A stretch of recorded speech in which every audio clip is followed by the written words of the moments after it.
Imagine a shadow creeping across the land, heralded by a chilling wail that signals death and despair.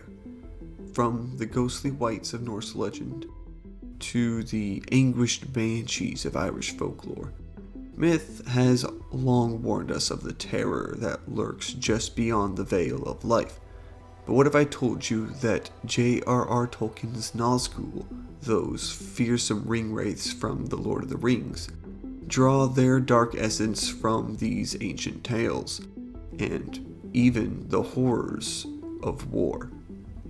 Join me as we unravel the haunting inspirations behind these iconic figures, exploring how mythology, folklore, and the grim realities of existence itself converge to create one of literature's most memorable embodiments of fear.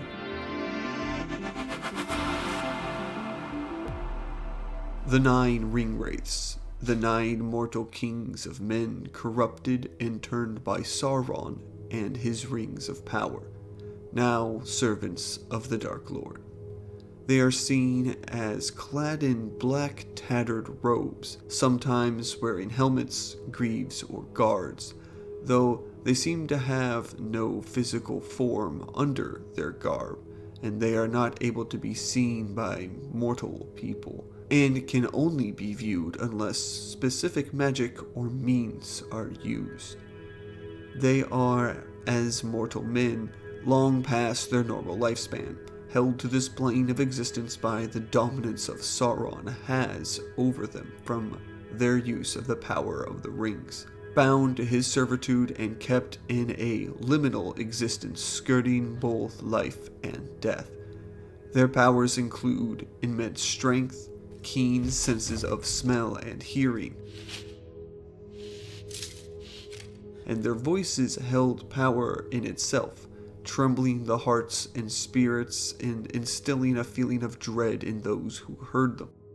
In The Return of the King, their cries are powerful enough to send all but the most stout-hearted of Gondor's defenders into helpless fear and running.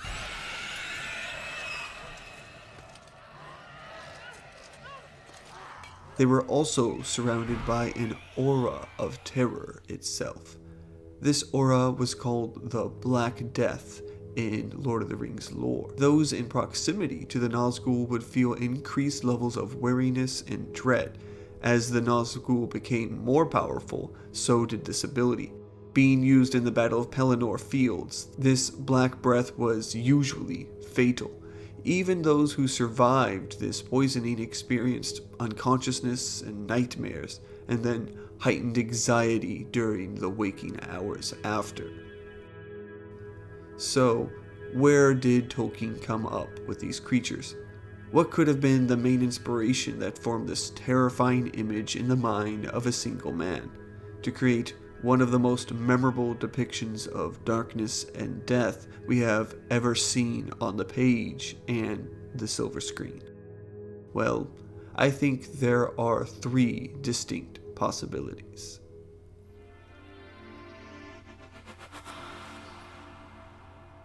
Wights are creatures of undeath in Celtic and Irish folklore, beings corrupted or overcome by some compulsion or magic to remain in the land of the living. They seek life again and will absorb or suck it out of the living with their dark powers. They are decrepit, bony, or extremely gaunt, typically shown with glowing eyes and a chilly, ice-like touch and breath. Those who have read the books of Tolkien's masterpiece would be familiar with the creatures known as the Barrow-wights he wrote of in the first book, The Lord of the Rings. The Barrow-wights are described in the books as shadowy figures with pale light emanating from their eyes and an icy touch. Frodo and the other hobbits are trapped and attacked by these creatures, only to be saved by Tom.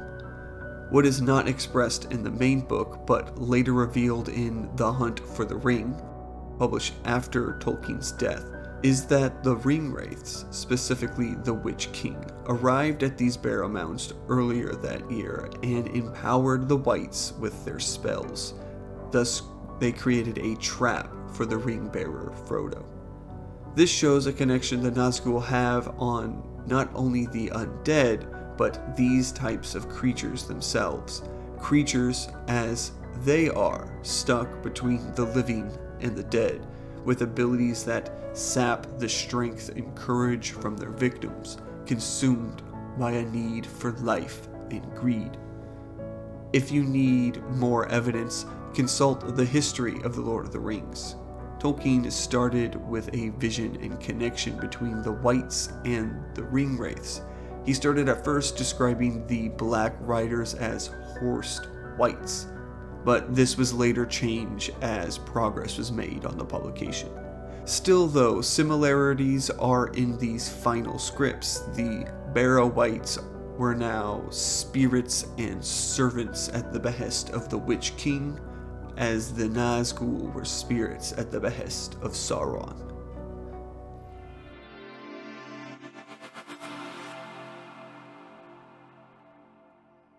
Coming from Scottish tales and mythology, the Nuckelavee are a terrifying creation of the human mind. They bear striking resemblance to the description, powers, and weaknesses of the Nazgûl. Nuckelavee are harbingers of death and torment, creatures that venture out of the seas and on the roads of the countryside in the Scottish Isles. A human torso attached to a demonic-looking horse, sometimes with exposed flesh, muscle, and bone. When they happen across a person on these roads, they attack right there, or they take them, presumably to their deaths, as they are not ever seen again. These creatures are said to have an acrid breath, powerful enough to wilt crops and to sicken livestock on entire farms. They are blamed for epidemics of various kinds, and the buildup of acidic soil on farmlands. Luckily, they only ever venture at night, avoiding the sun, and they can be fled from by entering or crossing a river, as the Nuckelavee cannot stand fresh water, even not traveling out during the rain for this reason.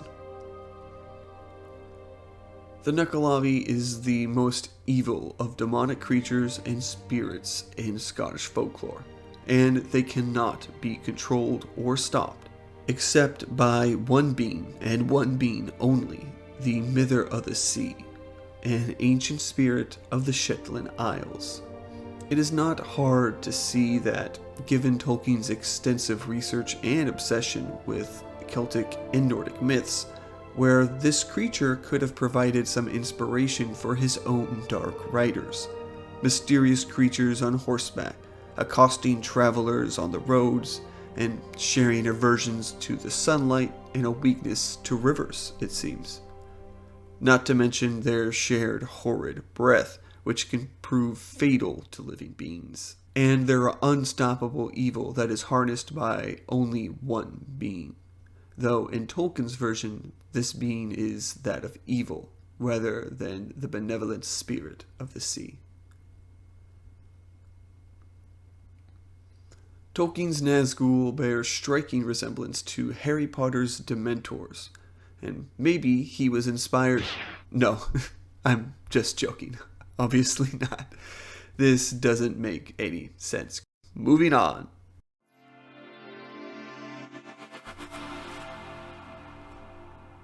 Many people before me have suggested parts of Tolkien's work were inspired by his military service in World War I. Tolkien himself admits he sees some parallels with a few of his characters and aspects of himself and his fellow soldiers during that time. And while he has stated that neither World War has any influence upon the plot, nor how the events unfolded, it is undeniable that this life-altering period of his existence had some influence on his writing and his imagination in crafting this world.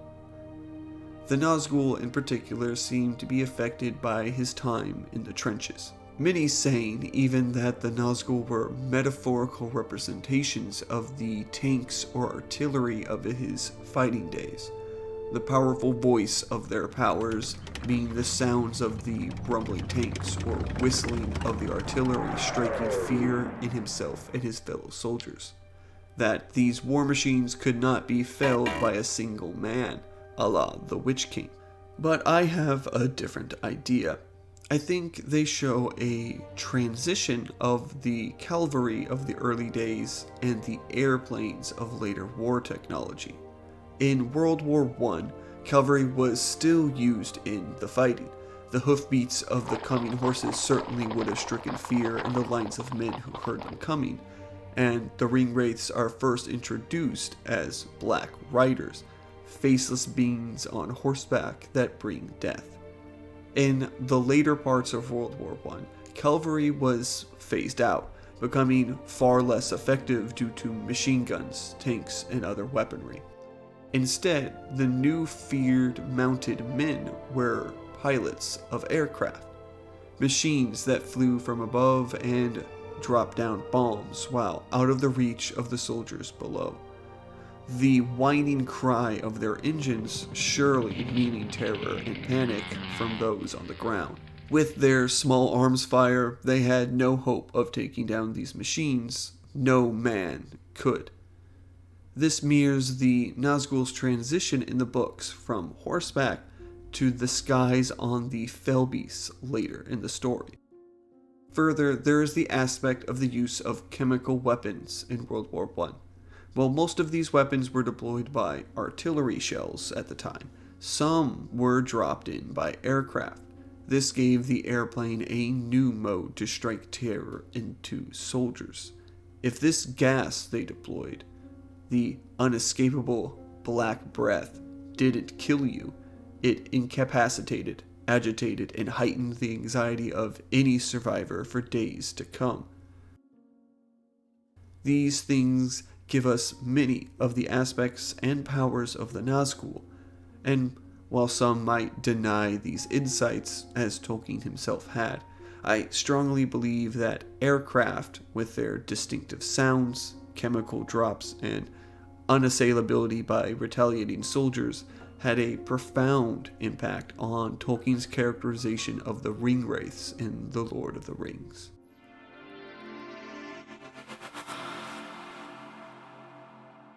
What do you think about these ideas? Do the Wights and Nuckelavee of mythology fit the inspiration of the Nazgûl in Tolkien's world?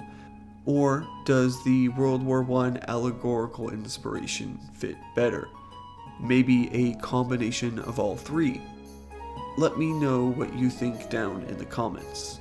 If you enjoyed the video, give it a like and subscribe if you haven't already for more myths, folklore, and legends. And as always, thank you, listeners.